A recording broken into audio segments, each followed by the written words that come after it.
This gentleman first. Could you give one or two examples of the testimony of those two men at the Moscow trials about the Trotsky's block? Okay, well, the reason that I didn't go into this is because it's somewhat involved and somewhat lengthy, right? It's very hard to cram it into the details into a talk. Now, that, of course, is going to be in the book. But the real issue, see, is not, in my view, this is my view, the real issue is not what the Moscow trials transcripts say. Those have been available for over 70 years, right? 75 years, something like that. 80 years almost. In the case of the 1936 trial, 79 years. But they're ignored. So when I was conceiving of this talk, I thought I should either ignore the Moscow trials altogether, which is not materialist, right, because it's important evidence. But people don't think it's important evidence. I should either, since I'm not going to ignore them altogether, I have to talk about why they are ignored. All right, that's the real issue. See, the evidence, I have discovered some more evidence. And you'll see it, and it's somewhat complicated, and you'll see it in the book. Okay? You'll see it in the book. But it is perfectly consistent with the evidence of the Moscow trials transcripts. It's just that now that we have evidence from the Harvard Trotsky Library, and we have a lot of evidence from the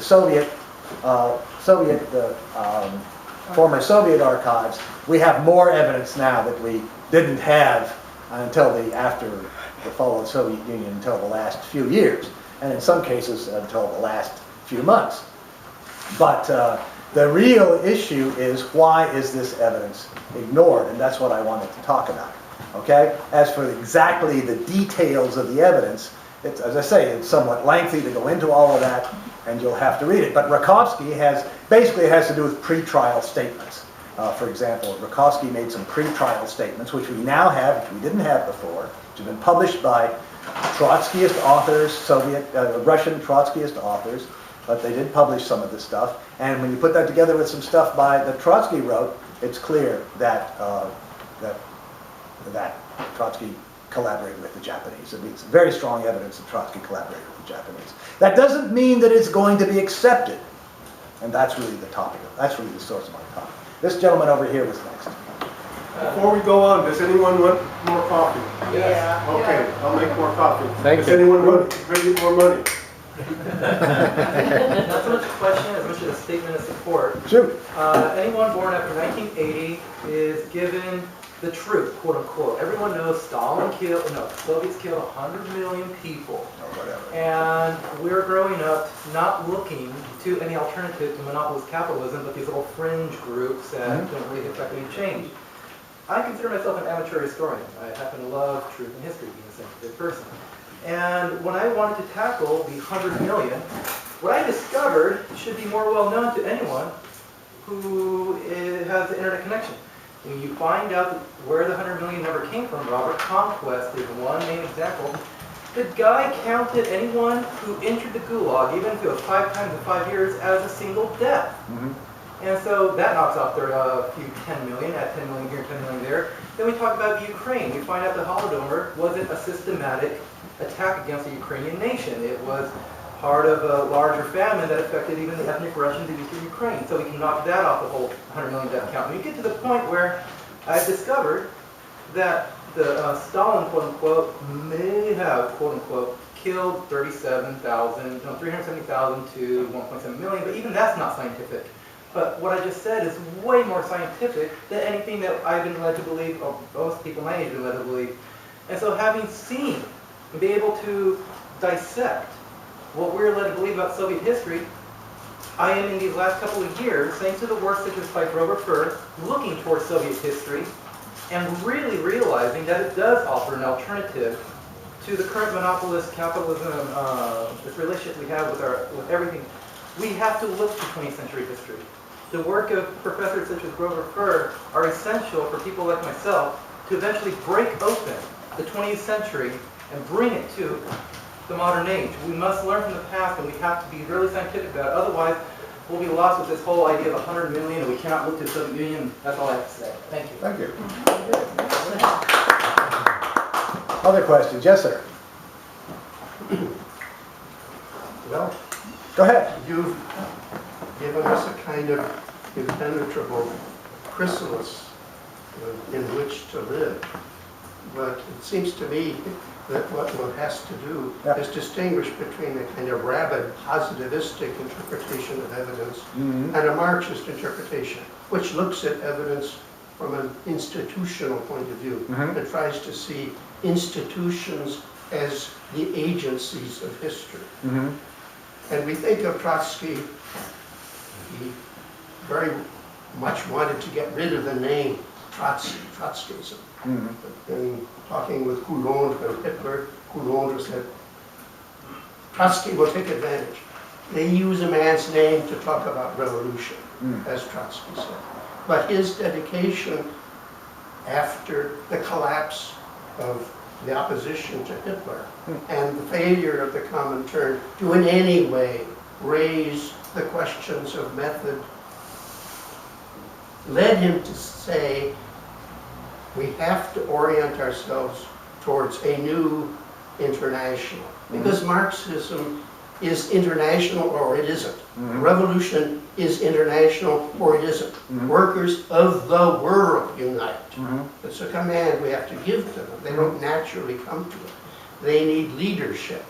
So the leadership means constructing a fourth international, since Stalin has destroyed the third international, completely destroyed it as an international body. Now it is there simply to turn everything into supporting the Soviet Union's foreign policy. Every communist party throughout the world has as its fundamental task propping up the Soviet bureaucracy. Now when Comrade North points to Khrushchev and his secret speech as so important, he's talking about the fact that so many dedicated party members completely withstood all the persecutions of McCarthy, or Trumanism, I think it's better called. But when they finally had to realize that their leaders were liars, they couldn't dedicate their lives. They couldn't put Bolshevism under the Foster interpretation. They couldn't put that at the center of their moral lives. So they had to break with that. And many of them, the intellectual ones, joined, of course, the Fourth International. But the question we now face in Greece and everywhere is the internationalization of the struggle. And to try to represent the conspiracism as overriding all the institutional realities is to deprive us of any orientation towards the future. Conspiracism means taking conspiracy and turning it into an irrefutable kind of talisman. And if you can't refute conspiracy, well, it's because there's more conspiracy that's preventing you from refuting it. So, Okay, so what's the question? you're encasing us in a totally delusional interpretation of reality. Now it's a question of Marxists jumping, showing the working class that they have something to offer, facing Bernie Sanders, facing Tsipras, facing all these fakers, the pseudo-left throughout the world, that is rising up to try to say, give Marxism another chance. Here, it's Keynesianism. Give it a little Marxist flavor and try it out again. And the Bernie Sanders will be there to try to head off any kind of revolutionary development. Well, I'm of the impression, you didn't ask a question, but let me try to answer a question anyway. I'm of the opinion that discovering what really happened, what the truth was about the Soviet Union in the 1930s, is in fact very important to learning the lessons, both of the successes and the failures of Soviet socialism. And the fact is that, just as in the case of Khrushchev's speech, which is lies, right? It's not that when people heard Khrushchev's speech, they were hearing the truth about the Soviet past. They were hearing lies about the Soviet past. They were lies that happened to be convenient to some forces. They were clearly convenient to Khrushchev. They were also, as David North pointed out, convenient to the Trotskyists. In fact, the Trotskyist movement, in his judgment, benefited a lot from Khrushchev's attack on Stalin. But the fact is that those were falsehoods. What was going on in the Soviet Union, the evidence points out, that speaks that what was going on in the Soviet Union was not what Trotsky was stating it was. The Moscow trials, insofar as we look at the evidence is the Moscow trials were not frame-ups. The evidence is that Trotsky was in collusion with the Germans and the Japanese and planning assassinations and so forth.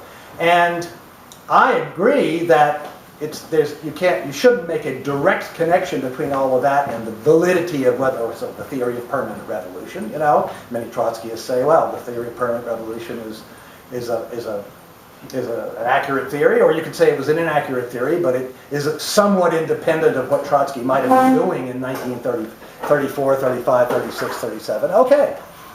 I'm not really talking about Leon Trotsky's political theories. That's not what I'm writing about. I'm writing about what was going on, and particularly about the portrayal, which you find in Trotskyist literature, but also in anti-communist literature, and it's also affected the views of many people who've been in the sort of mainstream or Stalinist communist movement, that that Stalin was killing people and that the Moscow trials are frame-ups and so forth. The evidence says this isn't true. So in this talk today, I tried to address the question of why it is that, despite the evidence, many people have said for many years that have repeated these, what I call the anti-Stalin paradigm, these horror stories about the Stalin era and the Soviet Union. I think it's of great interest that this version of Soviet history can be proven to be false. Exactly what use people make of that truth, that's another matter. I think different uses can be, different people with different, political or ideological perspectives can make use of, can utilize those historical facts. But the version of Soviet history of the 1930s that is propagated and has long been propagated not only by the overt pro-capitalist anti-communists, but also by the Trotskyist movement, can be proven to be false. And I think that's significant enough. I'm not disagreeing with or even engaging some of the other things you said, but I think that that's a big enough issue that it's worth investigating. And I know some other people think it is too, and so that's what I'm doing. So maybe it's not exactly the kind of effort that you think is the most important, but that's what I'm attempting to do. Yes, sir. Okay. Yeah. The talk was billed, right, as you were going to present information about Trotsky's collaboration with the Japanese. Nope. Did So- I miss something? I thought that's... Nope, that's not what it says. Let me read you the title of the talk. Okay. You're not going to believe this, but it's true. Leon Trotsky collaborated with the Japanese. How do we know this is true? A discussion of historical methodology. Yeah, I didn't hear the proof that Trotsky was collaborating with It's the historical. Japanese. I would love to hear that. It was a discussion of historical methodology. That's what this is all about. One of the things I started out by saying, you were here, is that there is, I think the first third of my book, forthcoming book, checking out, trying to verify, see to what extent can we verify or disprove, right, the confessions made during the Moscow trials. Now, during the Moscow trials, I don't want to repeat all that information. There was a lot of detail given by certain of the defendants about Trotsky's conspiracy with the Japanese, for example, right? So rather than repeat that, because anybody can go look it up. There it is, right? Why should I summarize that? Or you can read, as I was mentioning to somebody, you can go get the old book by Sayers and Kahn, The Great Conspiracy. They summarize it. You don't have to go read the whole 1,500 pages of the Moscow trials transcript. They summarize it pretty quick, pretty neatly. So you can see what that is. Yes, we have a little bit more. Yes, we do have some more. That'll be in the book. But the point is, it's been there, and you can easily get at it. Why is it normally dismissed It's invalidly dismissed. I thought that was important to talk about, because if I came here and just summarized what the Moscow trial transcript said, the response in general would be, well, but either we know those transcripts are false, or falsifications, they were fabricated, the defendants were forced to make those statements, right? The NKVD dictated them, or Stalin dictated them, or something like that. They're all fabrications, they're not true. Trotsky said they weren't true, and they're not true. Or people would say, well, how do we know that's true, right? So the methodological questions are central, and it's clear to me right now that when my book comes out, all right, nobody is going to accept, nobody who does not pay careful attention to the process of interpreting historical evidence is going to accept what my book says, all right? And I tried to give the reasons for that in this talk. Essentially, that we have been taught in many different ways over such a long period of time to ignore the evidence, or to claim without basis that the evidence is fabricated, that for many people it will be impossible for them to accept the evidence. It already is. It was impossible for Pierre Brouet, and by the way, when it comes to Trotskyist historians, I've never read a better one, but he was a Trotskyist historian. He refused to put the search for truth above his loyalty to the Trotskyist movement and to Trotsky's memory.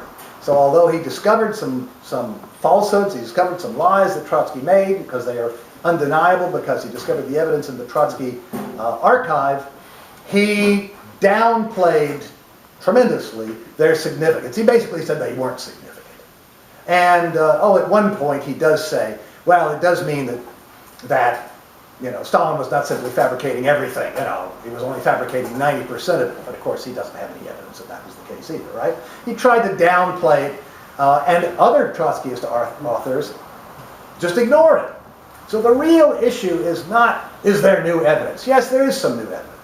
The real issue is, why have we not been looking at the old evidence all this time? And that's what I wanted to discuss. That's what I want. I think that's the primary question, right? We are like we, and I include all of us here, I'll include myself if you like, somewhat like the ostrich with the head in the sand, that false story, right? We have the evidence, but we don't want to see it. We don't want to look at it. We don't want to face the implications. I started out the talk with that, what I hoped was a very dramatic example of the Tukhachevsky, the military conspiracy, right? Which we actually have archival evidence for now. And that evidence, I know you've never heard of it. It is completely ignored. It's out there. It was discovered by an anti-communist, of course. Who else is going to be prowling around the Czech archives, right? And I discovered it in him, and he published it in English. He published it first in German, and then he published it in English. And I wrote off to the Czech archive, and you never see it mentioned.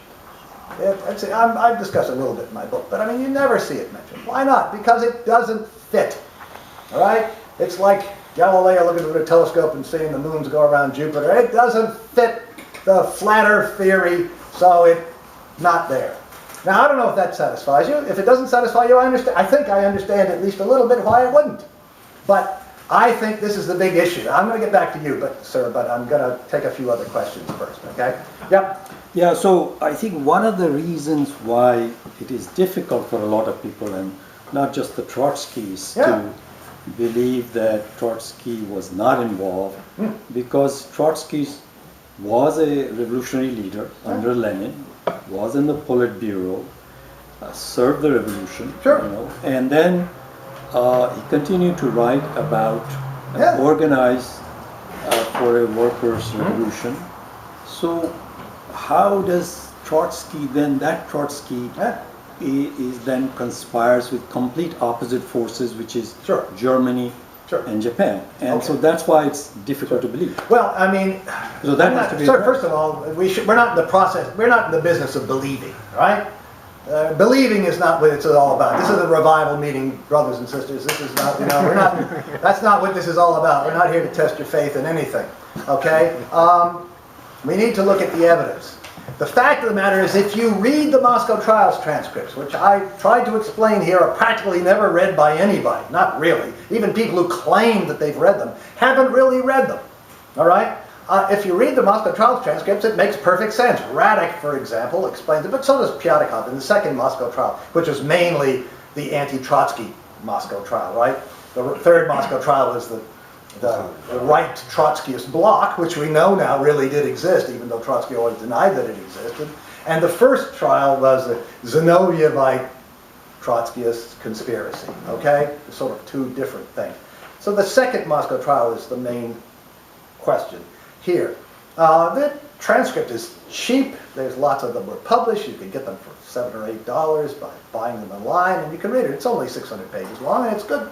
Radek explains it and Pyatakov explains it very, very logically. Here's the way it goes, okay? But you should still read it, all right? Trotsky says, well, you know, this business, and he published this in the Bulletin of the Opposition, said, you know, this forced collectivization, this rapid collectivization and rapid industrialization is going to destroy the country, okay? And the regime's going to fall apart. And that's when we have to be ready to move, because people will lose faith in the Stalin leadership. And then a year or two after that, according to Radek and Pyatakov, well, Trotsky says, this didn't happen. They managed to withstand this. Therefore, what are we going to do now? Therefore, the only thing to do now is to assassinate the leadership. We assassinate the leadership, the whole house of cards will collapse. And we have some independent, you can read it in my book, we have some independent, non-Soviet evidence for this, as well as, of course, the testimony in the trial. Leon Sedov said this as well.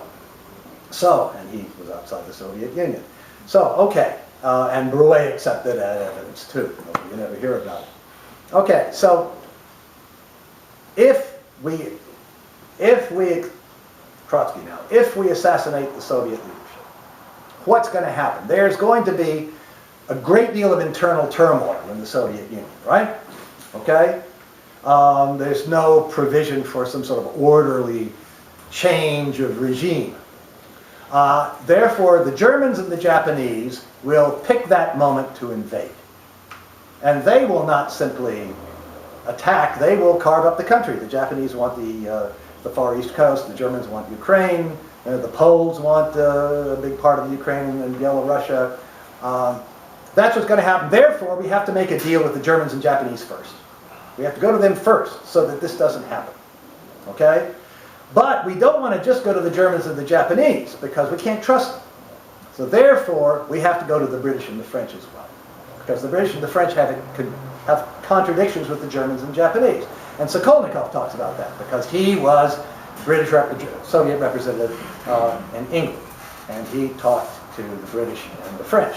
Okay, so this was what's explained in the Moscow trials transcripts. Now I could summarize all of this, or you could read it in the Moscow trials transcripts, or you could read an abbreviated but otherwise accurate version in Sayers and Kahn's 1946 book, The Great Conspiracy. The question is not that this information isn't there.